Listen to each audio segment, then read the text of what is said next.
দেখানো হচ্ছে একদল মানুষ যাদের আঙ্গুলগুলো লম্বা লম্বা তামার, গাল এভাবে হ্যাচড়াচ্ছে, নিজের গাল নিজে হাসড়াচ্ছে এবং নিজের দেহ থেকে গোশত তুলে ফেলছে, ভক্ষণ করছে। নবীজি জিজ্ঞাসা করলেন সাল্লাল্লাহু আলাইহি ওয়াসাল্লাম, এরা কারা, কি কারণে এদের শাস্তি হচ্ছে? তাকে বলা হলো, এরা আপনার উম্মতের সেই সব ব্যক্তি যারা সবসময় গীবত আর সমালোচনায় ব্যস্ত থাকে। এবার নবীজি দেখছেন এক শ্রেণীর মানুষ, পেট এইরকম ফোলা, অট্টালিকার মতো পেট ফোলা, আর ভিতরে সাপ কিলবিল করছে, এবং এদেরকে রক্তের নদীতে ফেলে মাথাটা ফাটিয়ে দেওয়া হচ্ছে। নবী জিজ্ঞাসা করলেন সাল্লাল্লাহু আলাইহি ওয়াসাল্লাম, এরা কারা? এরা আপনার উম্মতের এই সব ব্যক্তি যারা ছিল সুদখোর, রিবাখোর। মানে এই উম্মতের অন্যতম বড় সমস্যা হবে রিবা, যেটা আমি বলেছি, প্রতিটা সেক্টরে রিবা। সবচেয়ে নিম্ন পাপ নিজের মায়ের সাথে জেনা করা, সবচেয়ে উচ্চ পাপ আল্লাহ এবং তার রাসূলের সাথে যুদ্ধ করা, এটা হলো সুদ। এবং এর বাস্তবতা হচ্ছে এই, ধনী দিন দিন ধনী হবে, গরিব দিন দিন গরিব হবে, এটা বাস্তবতা। রক্ত চুষে খাওয়া হয়, এই কারণে রক্তের নদীতে ফেলা হয়েছে। এবং সাপ খেয়েছে তারা, সাপ খেয়ে পেট ফুলিয়ে ফেলেছে।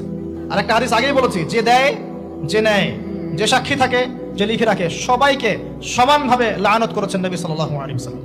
নবীর লায়নত নিয়ে হাউজে কাউসারের পানি কোশ্চিন কালো পাবেন না, কবরের উত্তর দিতে পারবেন না। এমনকি নবী সাল্লাল্লাহু আলাইহি ওয়াসাল্লামের সুপারিশ আপনার কপালে নাও জুটতে পারে, সতর্ক হয়ে যান। তিনি আসছেন, দেখলেন এক শ্রেণীর মানুষ আগুন, বড় বড় আগুনের দলা, এগুলো মুখে ঢুকাচ্ছে, পিছনের রাস্তা দিয়ে বের হয়ে যাচ্ছে। নাউযুবিল্লাহ পড়ি আমরা। জিজ্ঞেস করা হচ্ছে, কারা এরা? মর্মান্তিক শাস্তি হচ্ছে।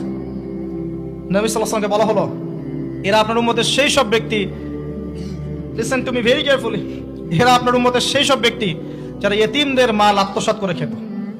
ইতিমের মাল আত্মসাৎ করলে যদি এই শাস্তি হয়, জনগণের মাল আত্মসাৎ করলে কি হতে পারে চিন্তা করে দেখেন। এটা মানুষের হক, আল্লাহর কাছে ক্ষমা পাওয়া যাবে না, মানুষকে দিতে হবে। আরো এগিয়ে আসলেন, তিনি দেখছেন, এবার বলতে গিয়ে আমার বুক কাঁপছে, দেখলেন এক শ্রেণীর মানুষ জিহ্বাগুলোকে টানা হচ্ছে, আগুনের কেচি দিয়ে কেটে দেওয়া হচ্ছে, আবার জিহ্বা জোড়া লাগছে, আবার কেটে দেওয়া হচ্ছে, চলতে আছে অনবরত, কন্টিনিউয়াসলি।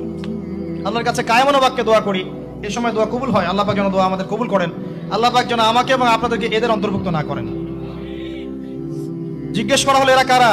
নবী সাল্লাল্লাহু আলাইহি ওয়াসাল্লামকে বলা হচ্ছে, এরা আপনার উম্মতের সেই সব ব্যক্তি যারা ছিল বক্তা, ওয়াইজ, যারা অনেক বক্তব্য করতো, নিজে আমল করতো না। আর এই মহামারী আমাদের মধ্যে ছড়িয়ে পড়েছে, কোনো সন্দেহ নাই। যদি না পড়তো তাহলে আমাদের কথায় মানুষের জীবন পরিবর্তিত হতো। খুব কম দেখা যায় যে আমাদের কথাগুলো আপনাদের কলবে তাসির হচ্ছে। তাসির তখন হবে যখন আমার মধ্যে আমলটা থাকবে।